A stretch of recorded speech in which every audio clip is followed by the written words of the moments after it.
Donc bonsoir, merci d'être venu, de m'avoir invité à cette manifestation. Je vais vous parler de la culture scolaire et comment elle change grâce à des environnements innovants. Θα μιλήσω για την σχολική κουλτούρα και πώς μπορεί να αλλάξει χάρη σε καινοτόμα εκπαιδευτικά περιβάλλοντα. Qu'est-ce que c'est la culture scolaire selon mon approche de psychosociologue?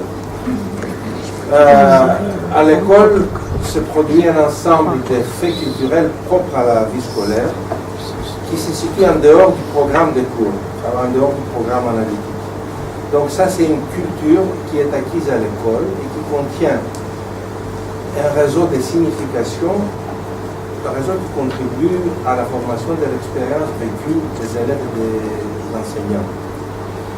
Η κουλτούρα του σχολείου λοιπόν είναι κάτι που εμφανίζεται στο σχολείο πέρα από τα προγράμματα των μαθημάτων και ουσιαστικά είναι ένα δίκτυο από σημασίες οι οποίες κατευθύνουν τα βιώματα των ανθρώπων που ζουν και εργάζονται στον κόσμο. À quoi elle correspond, donc, le terme culture scolaire? Elle correspond à un ensemble de connaissances, aux valeurs, aux manières de penser, aux manières de sentir, aux manières d'agir, qui sont transmises à l'école, soit directement, de manière explicite, soit de manière implicite. Et cette transmission est un processus dynamique. Ce n'est pas quelque chose qui est linéaire et qui va d'un début jusqu'à la fin, mais il a tout un caractère dialectique qui nous intéresse bien parce que ça fait de la culture scolaire quelque chose de très dynamique. Τι είναι λοιπόν η σχολική κουλτούρα?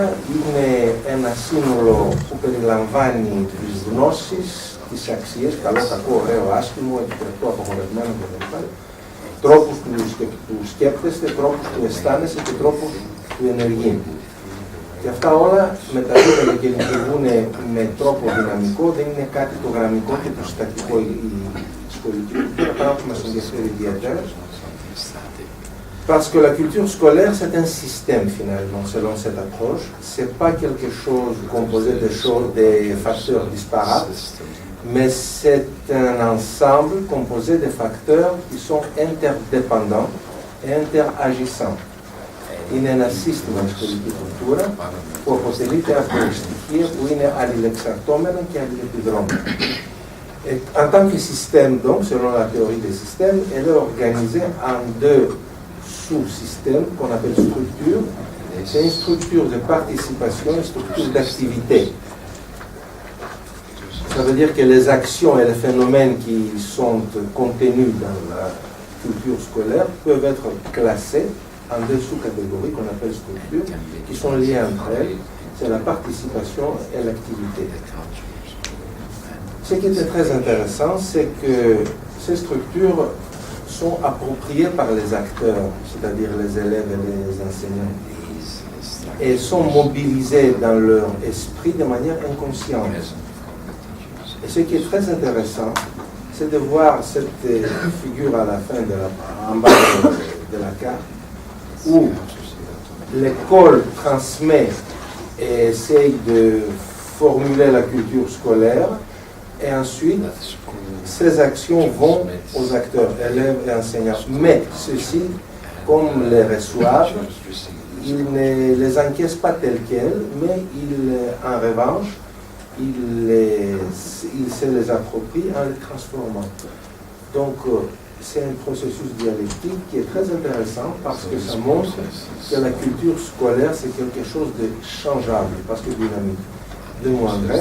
Η σχολική κουλτούρα λοιπόν είπαμε ότι είναι ένα σύστημα που οργανώνεται σε δύο δομές, τις δομές που έχουν σχέση με τη συμμετοχή και με τη δραστηριότητα, και το ενδιαφέρον είναι ότι αυτές οι δομές, καθώς προς τα περιεχόμενα αυτών των δομών, καθώς προσλαμβάνονται από τους μαθητές και τους εκπαιδευτικούς, μετατρέπονται από αυτούς που τις προσλαμβάνουν, γιατί πρόκειται για μια δυναμική διαδικασία όπου αυτό που μας μεταφέρει το σχολείο το αφομοιώνουμε, το τροποποιούμε ώστε να μας ταιριάζει στο βαθμό του δυνατού και φερόμαστε με βάση αυτή την τροποποιημένη κατάσταση που διαμορφώνουμε χάρη σε αυτή τη διαλεκτική διαδικασία. Πρώτη φορά μιλώ σε δύο γλώσσες και μία τριβική.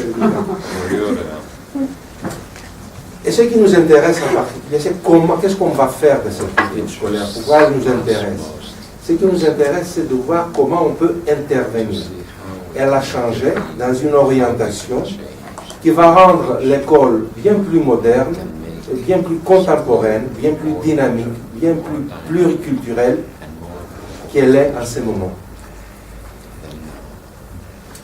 Selon la recherche, il y a un noyau central dans ce système de culture scolaire. Ce noyau central autour duquel s'expriment la plupart des phénomènes, et surtout des phénomènes primordiaux de la culture scolaire, c'est l'interaction enseignant-élève. Pourquoi c'est ça? Parce que dans cette culture où sont contenus des modes de comportement, des modes d'action, des modes de pensée, plein de facteurs différents, tous ces facteurs-là s'expriment au moment de l'interaction, au moment où maître et élève communiquent, interagissent, font quelque chose ensemble, réfléchissent, créent, et donc c'est le point culminant où on peut trouver la plupart des éléments contenus dans la culture scolaire. Et ce qui est intéressant, c'est que pour modifier, selon la recherche, pour modifier cette interaction, il faut intervenir dans les deux structures, la participation et l'activité, mais au moment de l'interaction maître-élève. Il faut viser ce processus-là. Σύμφωνα λοιπόν με την έρευνα, το κεντρικό σημείο στο οποίο εκφράζεται, ο κεντρικός παράγοντας στον οποίο εκφράζεται η σχολική κουλτούρα είναι η αλληλεπίδραση μαθητή και εκπαιδευτικού ή μαθητών και εκπαιδευτικού. Γιατί αυτό είναι το πεδίο πάνω στο οποίο δημιουργείται η εμπειρία, τα βιώματα του παιδιού και του εκπαιδευτικού για το σχολείο. Και το ενδιαφέρον είναι πως για να μπορέσουμε να προσαρμόσουμε, να τροποποιήσουμε τη σχολική κουλτούρα, δεν χρειάζεται να ψάξουμε σε χιλιάδες διαφορετικά πράγματα, αρκεί να παρέμβουμε σε αυτήν την αλληλεπίδραση. Pour modifier donc cette interaction, il faut modifier un certain nombre de facteurs qui font partie de cette interaction. Selon la recherche, ces facteurs sont le mode de communication, relatif aux connaissances et relatif aux rapports sociaux, la relation enseignant-élève, le rôle de l'enseignant et de l'élève, ainsi que le modèle éducatif en vigueur dans la classe. Έλεγα λοιπόν ότι για να μπορέσουμε να παρέμβουμε σε αυτή τη διαδικασία της αλληλεπίδρασης, πρέπει να παρέμβουμε στα συστατικά της. Αν λοιπόν τροποποιήσουμε τα συστατικά της, μπορούμε να επιδράσουμε σε αυτή τη διαδικασία αλληλεπίδρασης. Τα συστατικά τα οποία είναι τα κυρίαρχα σε αυτή τη διαδικασία αλληλεπίδρασης είναι ο τρόπος επικοινωνίας, ιδίως τόσο αυτός που έχει σχέση με τη μετάδοση των γνώσεων, όσο και αυτός που έχει σχέση με γενικότερα τις κοινωνικές αλληλεπιδράσεις, η σχέση εκπαιδευτικού μαθητή, η ρόλη του εκπαιδευτικού και του μαθητή και προφανώς το εκπαιδευτικό πρότυπο το οποίο εφαρμόζουμε στο σχολείο και αποτελείται από ένα σωρό παράγοντες μεταξύ των οποίων οι σχέσεις, οι ρόλοι, οι αξίες και όλα τα σχετικά, τα οποία ένας κοινωνικός ψυχολόγος θα ξέρει πολύ άνετα, συγχωρήστε να σας λέω πράγματα γνωστά. Pour procéder donc à des changements à la culture scolaire, il faut innover l'environnement éducatif. Parce qu'il faut innover le terrain dans lequel se développe et évolue la culture scolaire. Cette innovation a un certain objectif. C'est pour aboutir à une évolution stable et durable de l'environnement éducatif de la classe. Je parle de la classe et pas de l'environnement scolaire en général, parce que la classe, très souvent, se distingue du reste de l'école. Et dans le cas de ma recherche, qui concerne l'école grecque, L'objectif de cette innovation, c'est de passer de la classe traditionnelle, qui dans la plupart des cas, dans la pratique, est encore dominante en Grèce, de passer donc de la classe traditionnelle à la classe coopérative. Vous voyez les deux images. À gauche, c'est une classe traditionnelle, ça existe aujourd'hui, ces images-là. Et à droite, c'est la même classe, avec l'espace modifié évidemment, avec la même enseignante et les mêmes élèves, après être passés à un autre mode de fonctionnement, un mode de coopérative. Parce qu'ils ont changé leur culture scolaire. Ο στόχος λοιπόν για να αλλάξουμε την σχολική κουλτούρα ικανοποιείται εφόσον ανανεώσουμε το εκπαιδευτικό περιβάλλον. Όταν λέω εκπαιδευτικό περιβάλλον, εννοώ και το χώρο και την εκπαιδευτική διαδικασία. Και στην διαδικασία αυτή πρέπει να καταλήξουμε σε μια εξέλιξη σταθερή και διαρκή, για να πούμε ότι όντως ανανεώθηκε το εκπαιδευτικό περιβάλλον. Όχι κάτι και όπως γίνεται πάρα πολλές φορές στην Ελλάδα, που έχουμε απόπειρες μεταρρύθμισης ή παρέμβαση στην εκπαίδευση, οι οποίες εγκαταλείπουν και δεν φέρνουν κανένα αποτέλεσμα. Και στη δική μου περίπτωση της έρευνας, για την οποία θα σας μιλήσω μετά, το θέμα είναι πώς θα περάσουμε από την παραδοσιακή σχολική τάξη στην συνεργατική τάξη που είναι ό,τι πιο σύγχρονο υπάρχει στη σημερινή εκπαιδευτική πραγματικότητα. Comment on procède donc à l'innovation de l'environnement éducatif? Étant donné que je suis une approche systémique de la classe, je parle de la classe scolaire, la classe est aussi considérée comme un système qui est composé de deux structures. Une structure sociale et une structure spatiale. Et l'interaction enseignant-élève qui nous intéresse pour la culture scolaire fait partie de la structure sociale.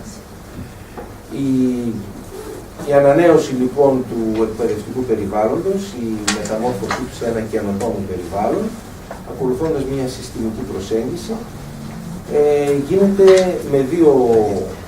με επίδραση σε δύο διαφορετικές κατευθύνσεις, στην κοινωνική δομή και στην δομή χώρου, που αποτελούν το σύστημα σχολική τάξη. Συγγνώμη, μπερδεύομαι καμιά φορά, αλλά μεταξύ ελληνικών και γαλλικών κάπου λέγομαι και Γερμανός, αυτό φαντάζομαι. Καλό.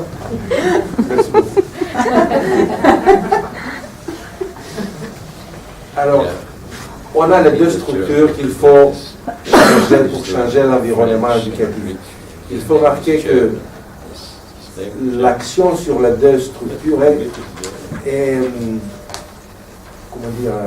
se fait en même temps. On ne peut pas dire on va changer d'abord la salle de classe et ensuite, au bout de 3 mois, on va changer la manière d'enseigner, le système de relations et tout ça. Non, non, ça se fait en même temps, simultanément. Le changement donc de la structure sociale, j'en parle séparément pour mieux la présenter. L'objectif, c'est d'obtenir la mutation de l'interaction enseignant-enseigné vers un modèle coopératif. Parce que dans un contexte coopératif, ce que fait l'enseignant, ce que font les élèves est radicalement différent de ce qui se passe dans un contexte traditionnel. Cette mutation, comment on l'opère? Eh bien, on intervient sur 3 facteurs. Le premier facteur, c'est la méthode d'enseignement. Il faut changer la méthode d'enseignement. Il faut travailler autrement. Le deuxième facteur, c'est le rôle de l'enseignant et de l'élève. Si on change la méthode d'enseignement, ce que fait chacun des deux, les élèves et le maître, est différent. Ils sont complémentaires les deux, mais ils font autre chose que dans la classe traditionnelle. Donc il faut changer ça aussi parce que ça dirige les actions, ça dirige le mode de pensée. Et puis il faut changer aussi les rapports entre eux. Les rapports hiérarchiques, les rapports unilatéraux qu'on a dans la classe traditionnelle, il faut les annuler, il faut les neutraliser et les remplacer par des rapports démocratiques, d'échange, de dialogue et de collaboration.